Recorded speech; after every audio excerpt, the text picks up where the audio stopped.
Um bom dia, amados irmãos, que Deus abençoe abundantemente os irmãos. Neste momento, voltando de novo, nós temos algumas restrições por estarmos presentes perto dos irmãos e hoje nós estaremos estudando a lição da IBD. Nós sempre vamos passar para os irmãos as reflexões, da IBD e nós estamos na penúltima lição. E a lição de hoje vai estar falando sobre o risco da depressão por conta da tribulação.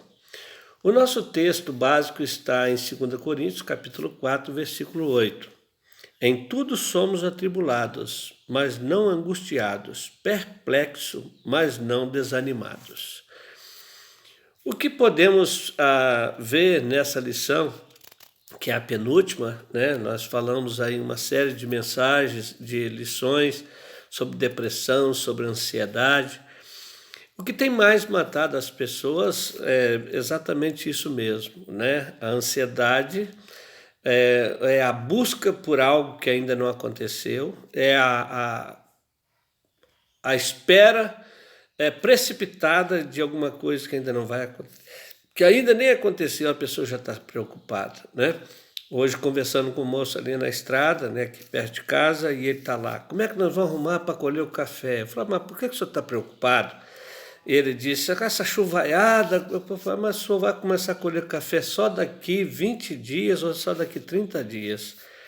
A chuva aconteceu agora, por que o senhor está tão preocupado? Calma, Deus tem ainda os tempos, Tem junho, tem julho, para o senhor colher o café, o senhor está preocupado agora. Então, assim como o moço estava preocupado, muitas pessoas ficam ansiosas, preocupadas antes das coisas acontecer, E a palavra de Deus vai estar nos trazendo exatamente isso, esse consolo para o coração. Mas existe também nas pessoas uma indolência, uma preguiça espiritual, ou até um desânimo, podemos dizer assim melhor, usando essa expressão, desânimo, exatamente porque elas ficam frustradas com a decisão que tomou. Porque quando uma pessoa toma a decisão por servir a Jesus, por andar na presença de Deus, na verdade ela está acarretando para si muitas responsabilidades que ela não tinha antes. O evangelho hoje pregado aí na mídia, é passado para as pessoas que ir para o evangelho para levar uma vida saudável, ir para o evangelho para levar, ou melhor dizendo, para levar uma vida sem problemas, sem tribulação. Vem para o evangelho para você ficar rico, vem para o evangelho para você ser próspero. E aí as pessoas que ouvem essa mensagem, elas aceitam então o desafio de ser cristão, de serem cristãos, e elas começam então a seguir a fé, frequentar uma igreja e começam a perceber que a vida dela, na verdade, não tem nada de tranquilidade, a prosperidade não apareceu, muito pelo contrário, começou a sofrer mais pressões, começou a ter mais dificuldades, começou a ter mais lutas, Começou a ter mais, na verdade a sua consciência hoje cobra muito mais, por isso muitas delas abandonam o evangelho, abandonam Deus e voltam para a sua vida, voltam para a sua prática. Por quê? Porque estão equivocadas quanto à verdadeira mensagem da palavra de Deus. Então existe a primeira indagação que nós vamos fazer, eu não sei se você percebeu, nas leituras diárias, nós lemos lá em Salmo 9, 1 a 10, Salmos 46, Salmo 31, Romanos 8, 1 a 23, Romanos 8, 24 a 39, 2 Coríntios 4, 8, 10, Filipenses 4, 10 a 13.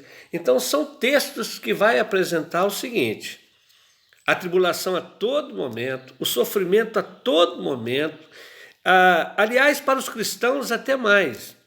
Porque veja bem, aquilo que as pessoas fazem de errado, elas não são cobradas, porque elas erram e continuam errando e não tem uma disciplina que leva a sua consciência a ficar angustiado. Mas as pessoas que conhecem a palavra de Deus, que são libertas por Deus, agora ele tem a condução do Espírito Santo de Deus. O Espírito Santo de Deus começa o quê? Interceder com o nosso espírito com gemidos inexprimíveis. Então, aquilo que você fazia de errado e agora você está fazendo de errado, você é cobrado, você é angustiado. Tem muitas pessoas, por exemplo, nesse negócio aí, desse recurso, né, do governo, forjaram documento, falsificaram documentos, né? E isso, às vezes, o cristão fica olhando para essa gente dizendo assim, o fulano fez, por que eu não posso? Ou outros dizendo assim, se eu não fosse cristão, eu também ia fazer.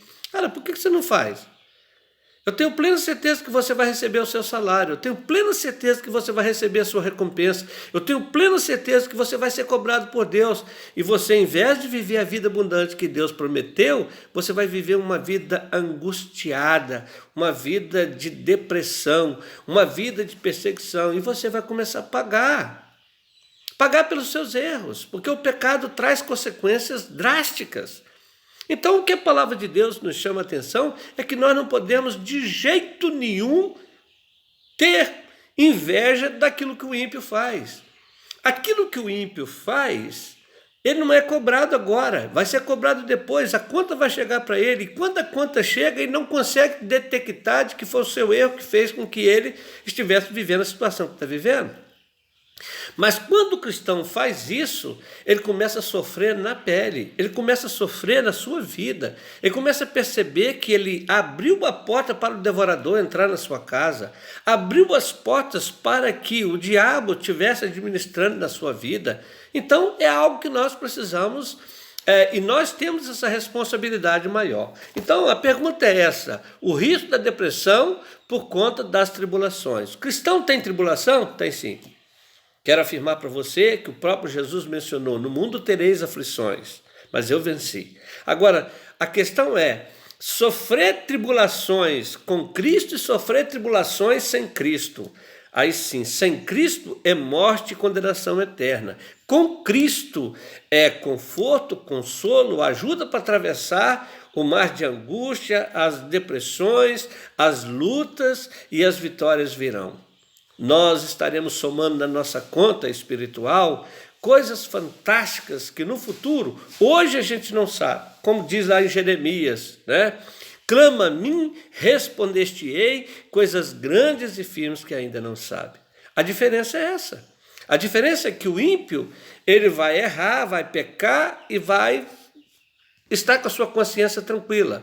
Agora, o cristão que quiser entrar pelo caminho do ímpio, ele vai sofrer esses danos. Ele vai sofrer muito mais, porque a sua consciência vai cobrar. Agora, tem uma notícia boa para você. Se porventura você está fazendo coisas erradas e não está sendo cobrada por Deus, eu tenho uma péssima notícia. Você não é salvo, você não é crente, você não é ovelha. Agora, se porventura você fez alguma coisa de errado e está sendo cobrado pelo Espírito Santo de Deus, aí sim, você então é um salvo. Você pode abrir o seu coração, joelhar perante seu Deus, pedir perdão porque Ele pode perdoar o seu pecado e te dar a alegria novamente. Agora, como diz a palavra do Senhor, lá em 1 João capítulo 1, né?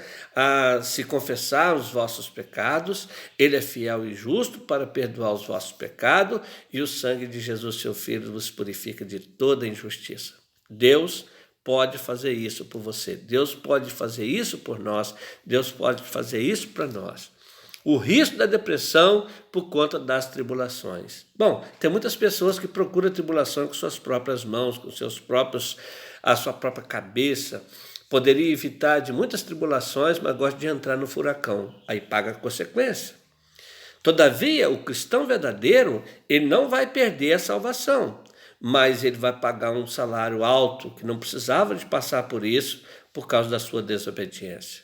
Minhas queridas ovelhas, meus amados irmãos, deixo essa reflexão para você, é o suprassumo do estudo nosso nesta manhã, mas que você saiba, você como cristão tem um privilégio grandioso, é salvo, tem a vida eterna, tem a companhia de Deus, tem a companhia de Jesus, mas você tem uma responsabilidade muito grande, porque você é diferente. Quando você erra, quando você peca, você vai ser cobrado dobrado. E tem muitas pessoas incrédulas perto de nós que estão sofrendo as consequências também por causa do nosso pecado, porque nós é que estamos em pecado. Lembra de Jonas?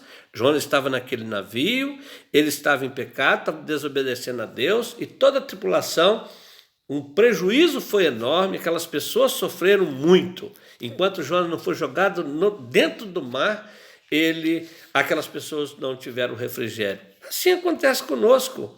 Quando nós estamos errados, a responsabilidade para nós é muito maior. Meu amado irmão, que Deus abençoe abundantemente a sua vida. Ora, não deixe que este momento em que nós estamos separados, sem estarmos indo no templo para cultuar o Senhor, não deixa que o amor, a graça preciosa de Deus, a fidelidade no seu coração, a alegria de vida eterna venha sair do seu coração. Não coloque coisas imundas no lugar que é de Deus. Não deixe que o diabo invada a sua vida neste momento de ociosidade, neste momento de ausência das pregações lá no templo.